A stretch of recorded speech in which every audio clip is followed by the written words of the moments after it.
បងសែនស្រឡាញ់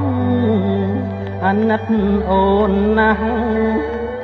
ដោយបងដឹងច្បាស់ថាអូនភក្តី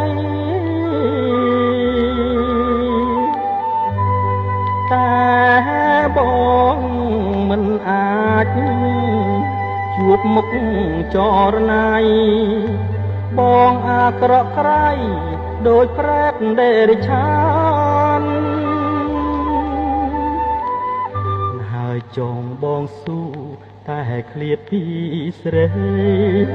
បងលីពីស្រីស្រីនៅសុខសានអើយធ្វើម្ដេច